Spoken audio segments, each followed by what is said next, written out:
house, man. All right, all right. Now, Jared Chambers here with the man, Hall of Famer Titus O'Neil. What's up, buddy? How you doing, man? All right, all right. It was a pleasure to talk to you earlier, but more or less, we're here at the Three Square Food Bank, and it wouldn't be WWE community if you wasn't there. And here you are again, back giving to the community. But what did today mean to you? Today meant a great deal. Number one, because we were able to come back here to Three Square. We were here last summer.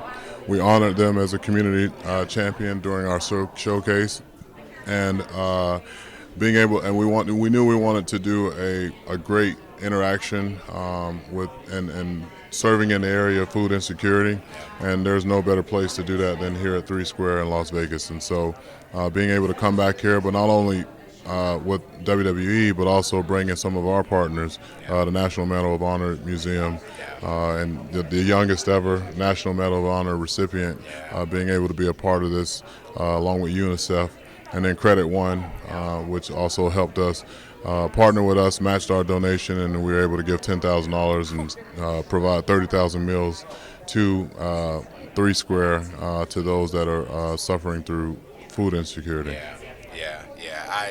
It's a beautiful thing.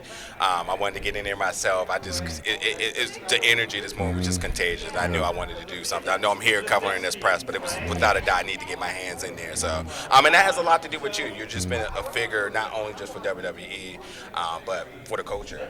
As a black male, every time I see the things you do, I feel so empowered. Did you ever, in your wildest imagination, knew that this was where your career, your life journey, your life purpose was going to take you?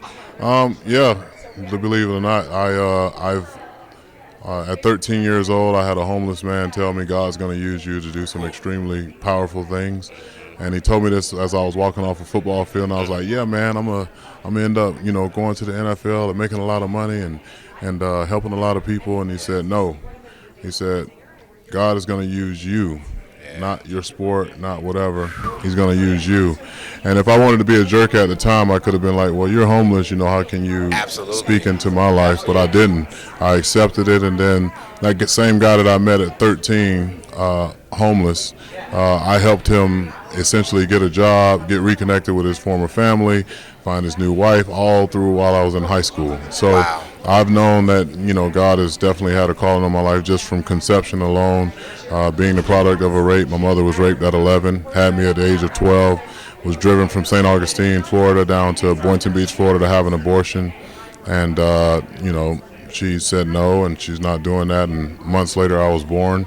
And it was a struggle for us, living in the projects, not having a lot of food, not having great clothing, being picked on and bullied because I was a lanky kid and wore thick glasses.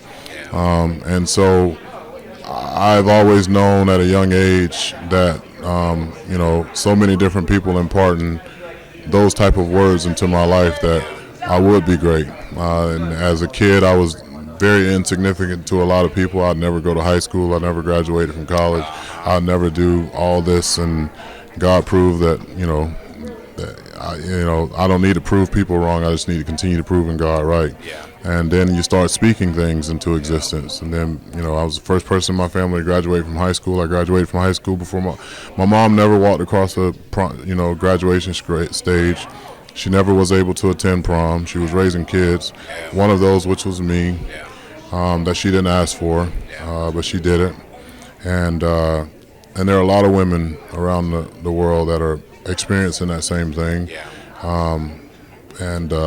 I just believe that, when we just treat human beings like human beings, regardless of what they look like, where they come from, what their sexual orientation is, we end up in places that we would never think in our wildest dreams that we would be in. And so God has definitely been good to me as a father of, now 3 kids, 2 sons and a daughter that I adopted. It's special, even more so, to do things like we did today when I know that my son, who is now a freshman at UCF, is doing things like that on his own. My youngest son, Titus, volunteers 5 days a week at summer camp. My daughter, in the midst of going to these camps in the summer, she's a great basketball player. and one of the top basketball players down in the state of Florida, and she gets it. Those are the biggest blessings to me. Aside from the small smiles on people's faces when they see you come in, and I just think that as a black man in America that has a voice, has a platform. Muhammad Ali was my favorite athlete of all time. He's also my favorite human being of all time. He stood for what he believed in. He was unapologetically vocal about who he was, and I've tried my best to live that same life and live that same example. To be a great human being. Not BS anybody about who I am or who I'm not. Just be myself, and other people will adjust. And there's no question that WWE has given me a very powerful platform to illustrate and highlight those things, but also too, I think it's been mutually beneficial for not only the company, but for the superstars that I have the opportunity to share the ring with, share the locker room with, share the road stories with, because all of us have our very intricate moments and stories that helped us get to this point. And yes, we still tell stories on television, but ultimately the greatest thing that we can do is help other people tell their story. And so that's what this today was about. It's about telling the story of Three Square. Also telling the story of the need for many more people, whether you're in the Las Vegas area or around the country, to get involved in your respective communities. You're in Washington, D.C. They suffer from food insecurity. The school systems, have their Title I schools that anybody can be involved in, substitute teaching or tutoring or whatever. So it's, I think as all people, we should try to treat people with dignity and love. But as African Americans, we've always been told to turn the other cheek, and now they want us to turn the other cheek on slavery. We don't need to turn the other cheek. We need to continue raising our fist and raising our voice for equality, not just for African Americans and black and brown people, but for all people. You can't be responsible for building a country and then not be able to participate in the wealth of it. So there are a lot of people out there that, I'm all for those that want to protest, but you can protest 365 days of the year. You can get involved in the local government and write legislature. You can get involved in your local schools. You can get involved in your local food banks. You can go to local hospitals and give your time. When you don't have resources, you don't have money, time is something that people value the most. There are teachers out in classrooms that don't get paid nowhere near as much money as they should to do the job that they do, but they put in so much time, and they're responsible for putting out good human beings left and right, regardless of where they come from. And so we, your platform, Big Gold Belt Media, my platform, WWE Global Ambassador, Father, etc., we got to take all of our platforms and utilize them in the best way possible. And sometimes that's not going to be in tweeting something. It's going to be out doing the work. Absolutely. You are a blessing, and man, does the world need more of you out there. I have to ask, that was truly powerful. And especially with the WWE community, especially what you stand for, it's a lot of putting out, giving back. But the biggest question, especially as a black man, what are you doing for self-care? Well, I go to mental health counseling once a week. I've been doing it since I've been doing that since 2017. Recently been very important to me to do it even more so. I think I set the example for my children. And letting them know it's okay not to be okay. Absolutely. And when they need counseling, I readily make it available to them as well. I take random trips to different places. And sometimes that's with one of my kids. Sometimes it's with all of my kids. Sometimes that's with myself. Sometimes I'll go out a day early just to sleep in, because I don't sleep in that much. But honestly, I'm most full and reinvigorated when I'm able to see the fruits of mine and other people around me labor Yeah. when it comes to changing and shaping the form of another person's life. I just had two of my mentees that, recently graduated from college.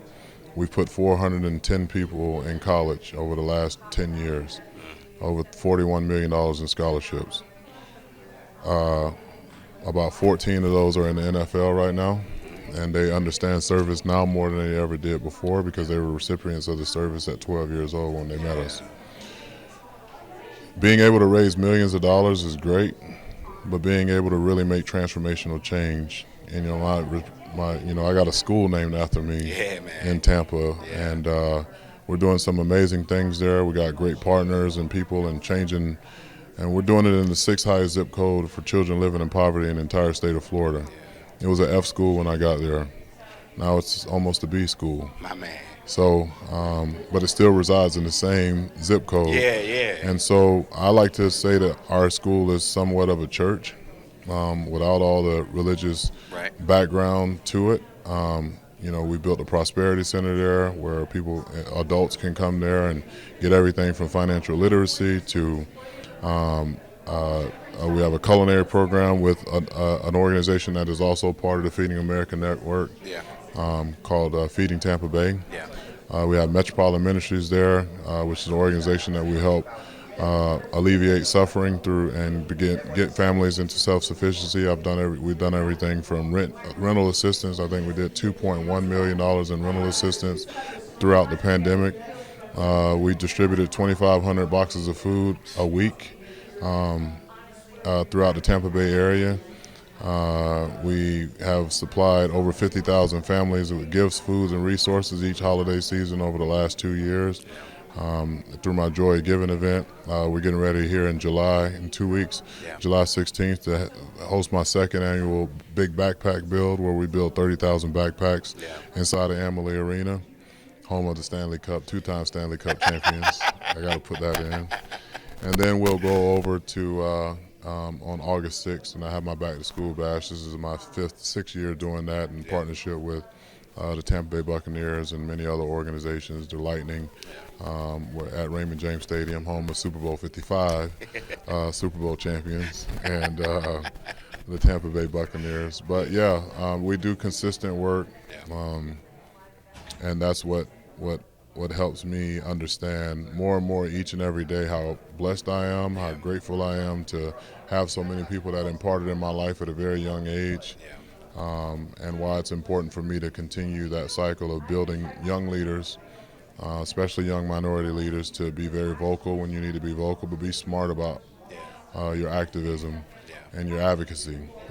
You can't just jump on every train. You can't just retweet every tweet. When I tweet something, I mean it. I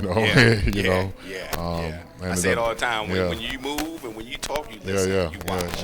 Yes, sir. And so I don't want to be the guy that just shows up when tragedy is going on. I want to be able to show the tragedy on a consistent basis, but also not highlight the tragedy as much as other people do, because there's so much good going on. I don't want to continuously allow the negative to outweigh the good out there. I think that everybody has this innate desire to make something better. And sometimes it's for themselves, and then sometimes it's for others. We just need to find the ones that have the others mindset and put them with other people that have that mindset, and build a team of people that want to go out and promote love, dignity, support, respect, and honesty, brutal honesty. Listen, Hall of Famer, and I know that's a bit of your legacy, but your life legacy and work is going to outshine anything you've ever done in that ring. This impact is monumental. I'm completely speechless, but you told a very important message, and that's to go out and do something. And as I said, we need absolutely need more people like you in the world. This is in our culture there's this whole idea of generational wealth, and a lot of people like to attest that to finances, but this is the definition of generational wealth. You see it in yourself, you see it in your kids, and then they're making impacts, and you not at some point it's going to be so blurred down the timeline. At the end of the day, it's starting for what you're doing, and I appreciate that a lot. Yes, sir. Thank you. So I have to ask last questions. We're here at Money in the Bank. Anything you're particularly excited for? I'm excited to see who who leaves as the briefcase holder for both the men's and women's ladder matches. Obviously, they get a chance to cement themselves in the history of the fabric of the WWE, but then the journey of where they're going to take that and who they're going to compete against and all that stuff, and when they're going to cash that contract in. That's the fun part, you know, and the hard part too. The hard part for those that are in championship positions right now, because you don't know. And the hard part for that individual to decide when is the right time to cash in. One of the best cash-ins I've seen since I've been here still remains Seth Rollins. You know, I mean, the dude, he did it in a way in which he should be done. You know. Excuse me. So, I want to see Bianca continue this run that she's on. I remember almost a year and a half ago running into her in the hallway, and she hadn't been on TV for a few weeks, and you know, she was on main event. She skyrocketed up, went to Raw, was dominant, and then essentially disappeared. I remember pulling her to the side, and I was like, "You're a superstar in so many ways. You represent this company. You will represent this company in ways that nobody else can. And you don't need to have your head down about not being used right now, because when the time is right, things are going to turn around and it's going to be a crazy whirlwind for you." And I didn't know any creative plans for her. I just know how this business is very cyclical. Yeah. 3 months later. Some creative booking. 3 months later, she's the first African American woman to win the Royal Rumble, and then goes on to WrestleMania and wins the WWE Women's Championship, and has been on a very up and down ride since, but I would say more so up than anything. Absolutely. I didn't like what happened at SummerSlam last time I was here, so I'm hoping that she remembers that. And I'm sure she does. And Carmella, I'm sure, doesn't like what happened last time she was in Las Vegas as well. That's right. So you got two people that really don't want to leave Las Vegas the same way that they left last year. So a very, very, very interesting storyline there. And one in which, you know, I can openly say I'm rooting for Bianca Belair to come out and continue this run that she's on, because she's a phenomenal human being, great representative for our company, great representative for our culture. And I'm very proud of all of our superstars for putting their bodies on the line. But I'm also equally as proud of the transformation of the portrayal and the presentation of African American and minority talents on our roster now, as opposed to when I first got here. And a lot of that, you know, I had something to do with some of that, but a lot of that had to do with all of us, you know, whether it's the New Day or Rey Mysterio, who has been doing it for years, representing his, you know, Latino culture. And now to see all of us, you know, representing, winning titles, Bobby Lashley, you know, leaving, coming back, still killing it at the level that he's killing it. It's pretty amazing to see. Listen, we're up on our time. We literally could talk forever. But it's been a pleasure to talk to you. It's been a pleasure to be aside of you in there. Good conversation, very empowering, very uplifting. And again, I truly appreciate everything. Man. Thank you. Yes, sir. Right. Thank you, everybody, for tuning in. Thank you. Appreciate you, sir. You know what, man?